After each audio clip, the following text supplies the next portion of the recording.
Selamat pagi. Hari ini kita akan melihat bahagian 2 buku teks muka surat 96, 97 dan 99. Jadi untuk muka surat 98, kita ada video yang lain yang menceritakan tentang laporan lawatan ke Muzium Datuk Sim Moh Yew. Hari ini kita akan melihat semula latihan-latihan yang kita siapkan semalam pada muka surat 96, 97 dan 99 ya. Mari kita lihat latihan yang pertama, iaitu muka surat 95. Arahan soalan semalam ialah rujuk buku teks tema 7, bina 5 ayat berdasarkan gambar yang disediakan. Jadi berikut merupakan 5 gambar dengan 5 watak yang berbeza ya. Anda boleh rujuk buku teks muka surat 95. Baik, mari kita lihat yang pertama.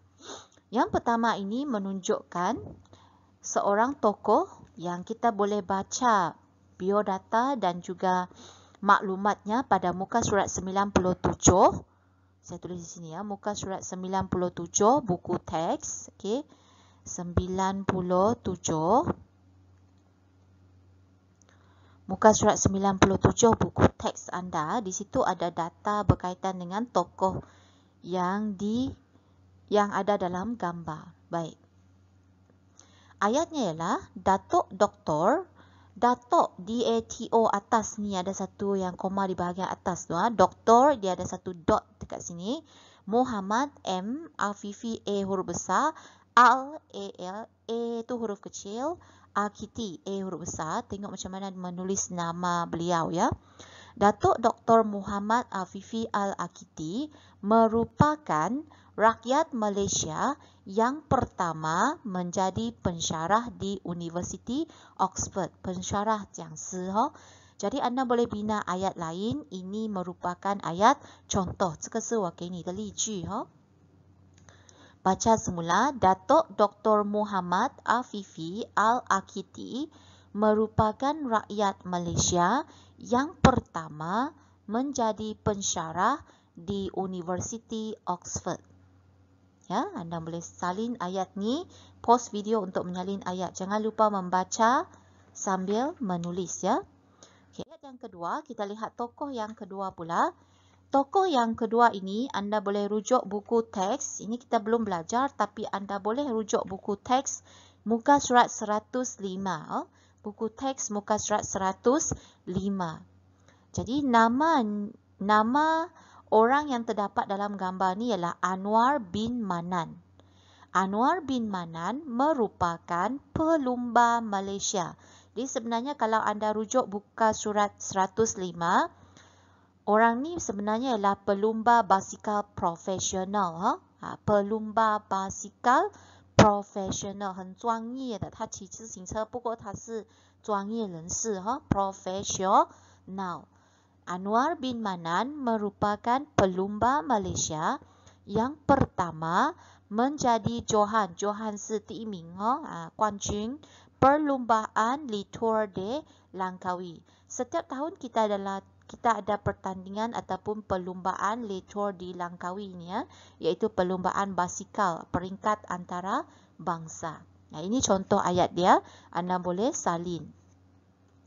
Yang ketiga, yang ketiga, kalau anda rujuk dalam buku teks, tidak ada gambar yang sama seperti gambar yang ketiga ni. Kalau anda lihat muka surat 107, dia memang ada pakaian yang sama tapi bukan orang yang sama ya. Muka surat 107 ialah Datuk Santokh Singh. Itu ialah pemain bola sepak Malaysia. Muka surat 106 Tun Tan Siew Sin. Itu ialah tokoh keuangan negara.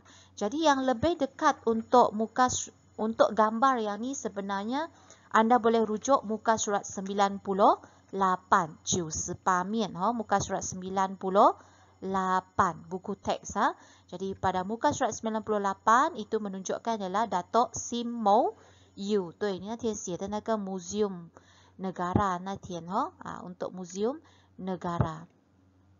Museum Datuk Sim Moh Yew 那一天 Baik, mari kita lihat di sini. Datuk Sim Moh Yew berjasa dalam usaha memartabatkan seni warisan tulisan Cina. Datuk Sim Mo Yu dia ada satu muzium yang diberi nama Muzium Datuk Sim Mo Yu. Jadi Datuk Sim Mo Yu berjasa dalam usaha memartabatkan seni warisan tulisan Cina. Cina C huruf besar. Okay, seterusnya. Yang keempat. Yang keempat ni anda boleh rujuk buku teks anda. Muka surat 100, 101, 100, 101, 102 dan 103. 有四面讲到这些人。Jadi ini sebenarnya merupakan sukarelawan. Sukarelawan Jabatan Pertahanan Awam ataupun kita panggil JPAM. Baik, sukarelawan Jabatan Pertahanan Awam, dia akan membantulah kerana mereka merupakan sukarelawan. Kalau ada kes-kes seperti kemalangan, tanah runtuh, banjir, 那些天灾，有一些的灾难， mereka akan membantu. Banjir ke, kebakaran ke, mereka akan datang membantu. Membantu pihak polis ataupun pihak bomba ataupun pihak hospital. Sukarelawan Jabatan Pertahanan Awam, Taman Sepadu membantu pihak bomba dan penyelamat untuk mencari dan menyelamatkan, mencari secau dan menyelamatkan mangsa tanah runtuh. Tanah runtuh setupen. Untuk cerita tanah runtuh ni anda boleh rujuk muka surat 102 buku teks. Gambar yang terakhir sama juga. Untuk gambar yang terakhir, beliau juga merupakan pelumba basikal profesional. Anda boleh rujuk muka surat 105 buku teks. Tapi namanya ialah Hafiz Shahrin. Hafiz Shahrin merupakan rakyat Malaysia pertama yang menaiki podium perlumbaan di Eropah. Eropah Auto. Hafiz Shahrin merupakan rakyat Malaysia pertama yang menaiki podium perlumbaan di Eropah. Baik, itu tadi ialah 5 ayat yang kita boleh rujuk pada muka surat 95. Semalam kita telah melihat yang ni, di mana bumi ku pijak, di situ langit ku junjung. Jadi boleh rujuk video semalam. Ya, yang ni pun sudah. Kalau belum anda siapkan ya, ataupun anda tonton semula video semalam dan baca bersama dengan saya. Jadi saya hanya skip sahaja ya. Jadi ini makanan tradisional kaum Melayu yang semalam. Makanan tradisional kaum Cina. Makanan tradisional kaum India. Kalau anda nak melihat sekali lagi, anda boleh pausekan video. Ataupun hentikan video ya.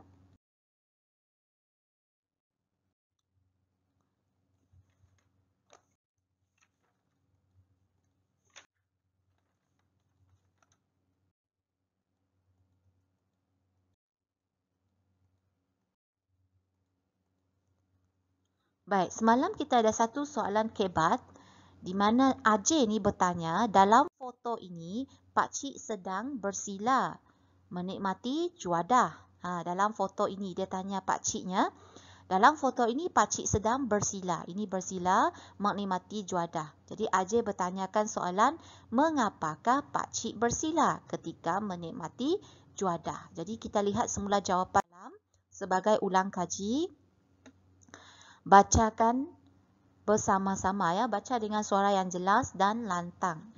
Pakcik bersila ketika menikmati juadah kerana pakcik ingin mengekalkan budaya dan tradisi masyarakat India. Amalan bersila ketika makan merupakan budaya dan identiti masyarakat India yang telah diwarisi sejak turun-temurun. Oleh itu, adalah menjadi tanggungjawab pakcik untuk mengamalkan dan mempertahankan jati diri sebagai anak Malaysia walaupun berada di luar negara. Ini jawapan penuh untuk soalan terakhir, soalan kebat, muka surat 96 ya. Anda boleh rujuk jawapan ini dan lihat semula, murnikan semula jawapan anda semalam ya. Baik, ini latihan kita semalam. 4 soalan di sini. Latihan membina ayat pelbagai ragam. Pelbagai ragam 是说各种构造的句子，pelbagai ragam.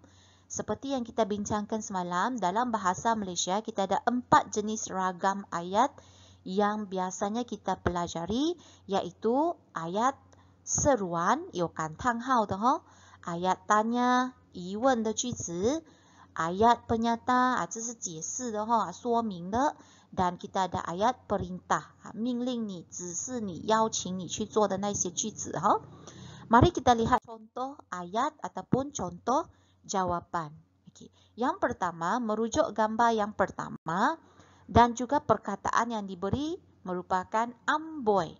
你一看到 amboi 你其实要知道说这个 amboi 是 kata seru 是有感叹号的还有什么呢 amboi, wah, aduh, cheese 这些都是属于 kata seru 所以是有感叹号的句子属于 ayat seruan 感叹句 amboi 你这边放 koma 记得di sini kamu letak koma ya tak boleh letak tanda seru koma dulu cantiknya foto Pak Cik ini tanda seru ini paling penting tanda seru. Jadi contoh ayat yang saya berikan amboi, koma, cantiknya foto Pak Cik ini. Jadi anda boleh pauskan video untuk menyalin. Baik, seterusnya. Usah terkejut kerana 这边你看这个字 usah. 看到这个字 usah 你就知道它是属于 perintah. 还有一些字我们一看我们就知道这个句子是命令邀请你指示你去做的 contoh usah jemput tolong jangan mohon sila 这些字是属于 kata perintah jadi ayat perintah usah terkejut kerana pelajar Malaysia di luar negara 在外国的那些学生pelajar Malaysia di luar negara juga menyediakan makanan tradisional negara 这边是没有的ini tak ada tanda seru dia sebenarnya ialah noktah 放一个句号就好了noktah sahaja jadi saya baca semula ayat perintah dia sama dengan ayat penyata. Cumanya untuk ayat perintah kita akan melihat ayat itu lebih kepada menyuruh orang membuat aktiviti menyuruh, meminta, menjemput. Okey, 它是叫人家去做的Usah terkejut kerana pelajar Malaysia di luar negara juga menyediakan makanan tradisional negara. Noktah.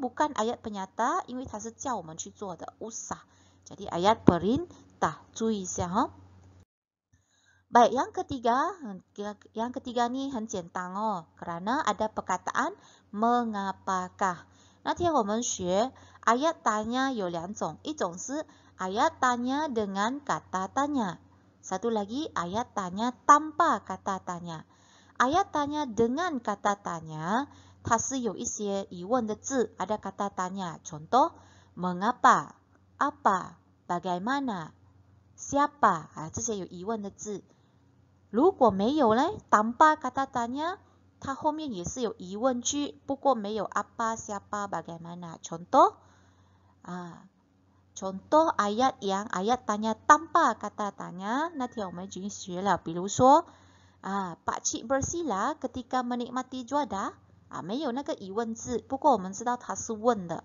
因为它读的时候语气是问的还有一个 tanda soal 很重要只要你写 ayat tanya tolong tulis tanda soal tolong tulis tanda soal mengapakah Pak Cik bersila ketika menikmati juadah mengapakah 为什么 Pak Cik bersila 这个是 bersila ketika menikmati juadah 享用食物的时候 tanda soal jadi dia ragam dia adalah ayat tanya seterusnya kita lihat ini adalah jalur gemilang 昨天我们学了 bendera Malaysia M 大写 juga dikenali sebagai jalur gemilang 所以这个是 ayat penyata ayat penyata mudah saja 我们从这个 ayat penyata 说明里面，我们知道它有一些的资料，有一些东西它要告诉我们的。Rakyat Malaysia mengibarkan, mengibarkan. Aktiviti ini kita panggil kata kerja 动词是 mengibarkan. Jalur gemilang untuk meraihkan sambutan ulang tahun kemerdekaan negara, 就是我们的国庆日, Noktah.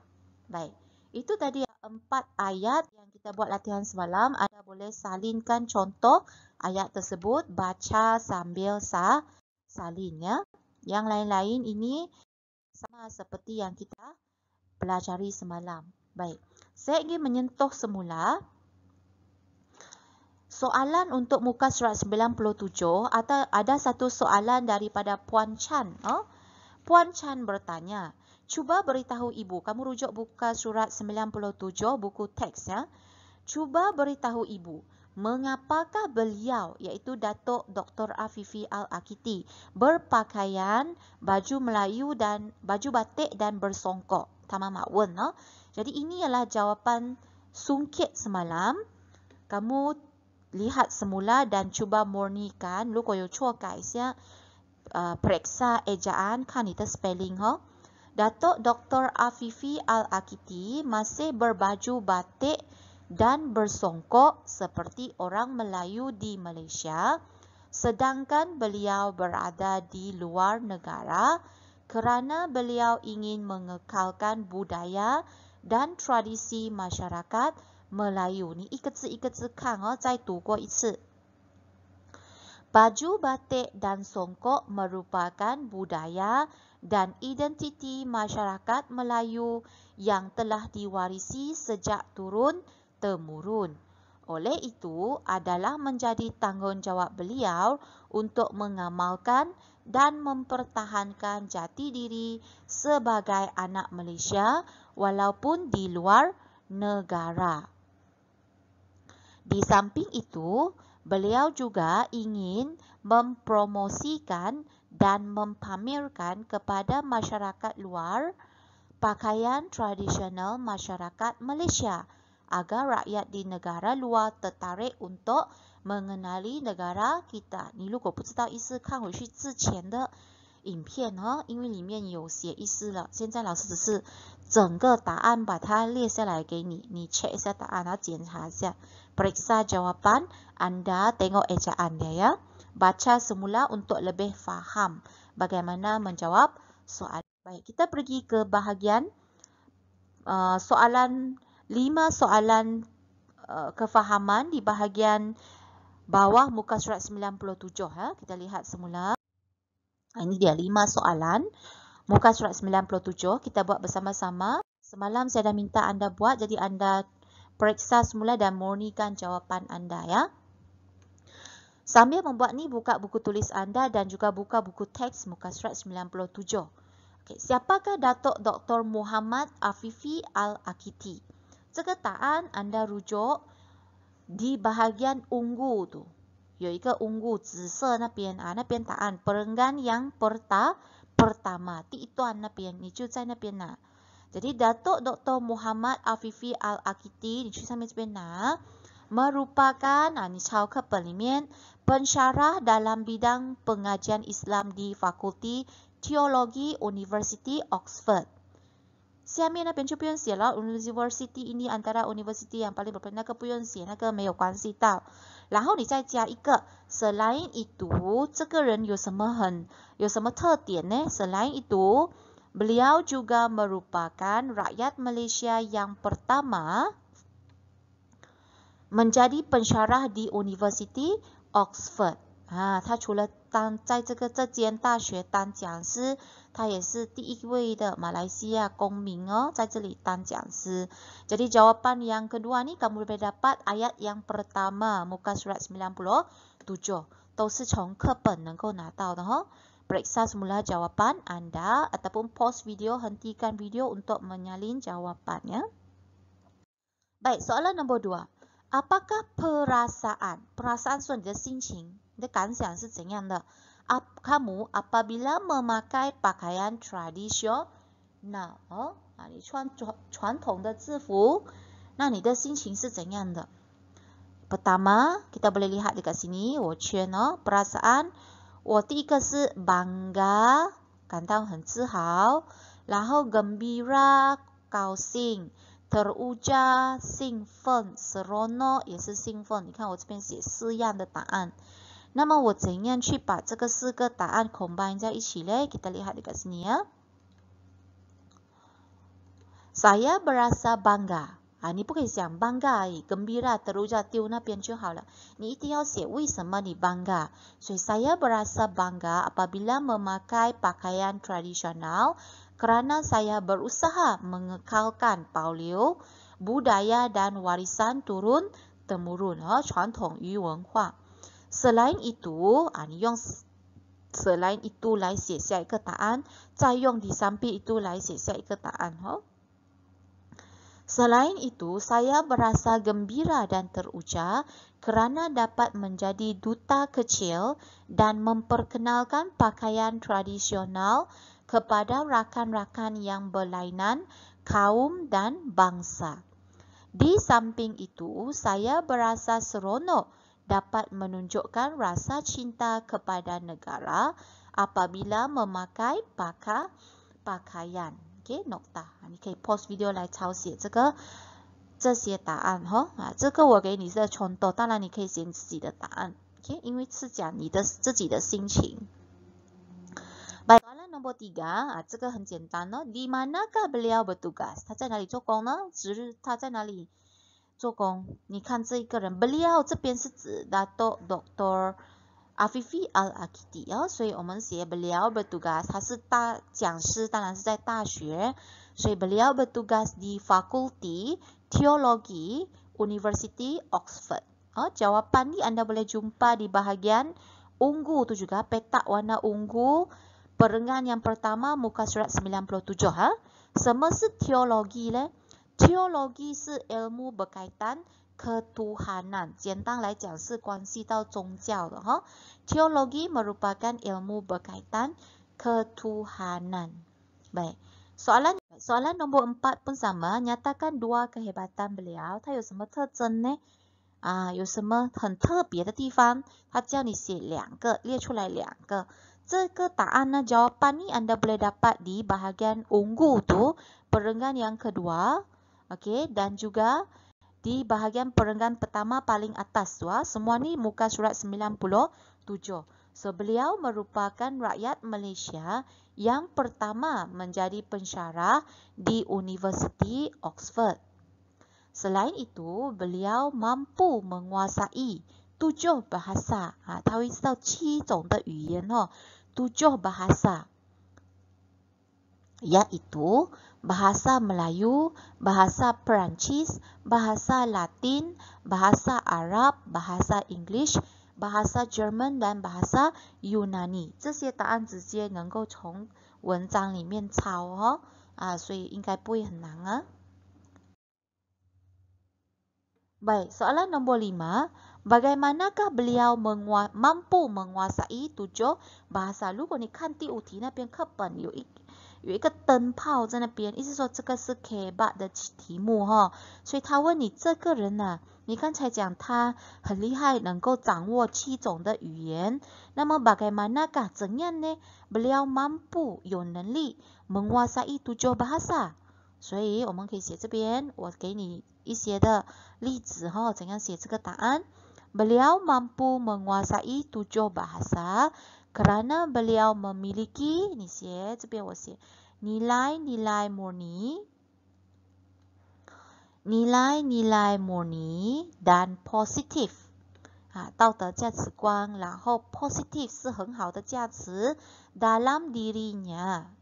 Beliau juga bersemangat tinggi dan wajar， 你看我 highlight 的这个是它的重点serta bermotivasi tinggi untuk mempelajari 7 bahasa tersebut. Selain itu, kerajinan dan ketekunan yang ada dalam dirinya menyebabkan beliau berkemampuan untuk menguasai 7 bahasa. Nilai dedikasi yang tinggi dan tidak mudah berputus asa juga merupakan rahsia utama, 他的秘密啊。beliau menguasai 7 bahasa tersebut， 所以我 highlight 的这个是重点啊。为什么他有能力掌握7种语言？ Mari kita baca bersama-sama lagi. Beliau mampu menguasai 7 bahasa kerana beliau memiliki nilai-nilai murni dan nilai positif dalam dirinya. Beliau juga bersemangat tinggi dan wajar serta bermotivasi tinggi untuk mempelajari 7 bahasa tersebut. Selain itu, kerajinan dan ketekunan yang ada dalam dirinya menyebabkan beliau berkemampuan untuk menguasai 7 bahasa.